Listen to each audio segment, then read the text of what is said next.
నమస్తే, welcome to Vijay Kranti voice of Telangana. This is Mani.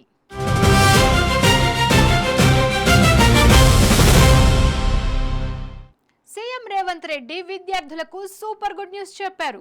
Fee reimbursement విషయంలో ఇక టెన్షన్ ఉండదని హామీ ఇచ్చారు. కానీ ఇది సగం గుడ్ న్యూస్ మాత్రమే అనిపిస్తోంది.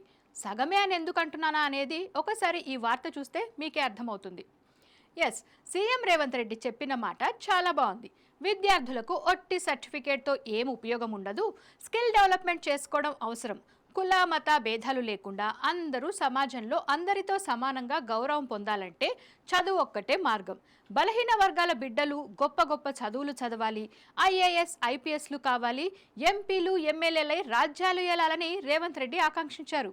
ఓకే, ఇక్కడి వరకు అంతా బాగానే ఉంది. మరి విద్యార్థులకు చెప్పిన సగం గుడ్ న్యూస్ ఏంటంటారా? అక్కడికే వస్తున్నా. ఇకపై విద్యార్థులకు ఫీజు రియంబర్స్మెంట్ నిధులను ఏటా 2,400 కోట్ల రూపాయలను ముందుగానే జమ చేస్తామని సీఎం రేవంత్ రెడ్డి ప్రకటించారు.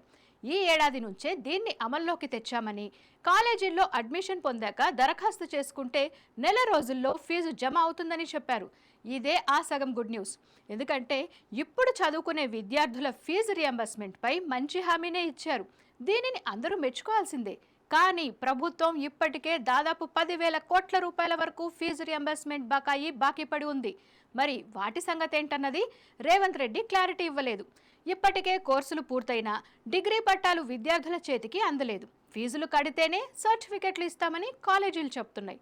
మరి ప్రభుత్వం ఆ పాత బకాయిలను కూడా క్లియర్ చేస్తే బాగుంటుంది. పై చదువులు ఉద్యోగాలకు వెళ్లే యువతకు పెద్ద సమస్య తీరినట్టు అవుతుంది. దీనిపై ప్రభుత్వం పెద్ద మనసుతో ఆలోచించాలని విద్యార్థులు, పేరెంట్స్, కాలేజీ యాజమాన్యాలు కోరుతున్నాయి. అలా కాదని సర్టిఫికేట్ కాదు స్కిల్ ఉంటే చాలని అంటారేమో అని విద్యార్థి సంఘాల నేతలు ఓవైపు సఠేర్లు వేస్తున్నారు. జరభద్రం సీఎం సాబ్, ఇప్పటికే దేశం జంజీ ఉద్యమాలతో అట్టుడికిపోతోంది. ఆ వేడిని మీదాకా తెచ్చుకోకండి.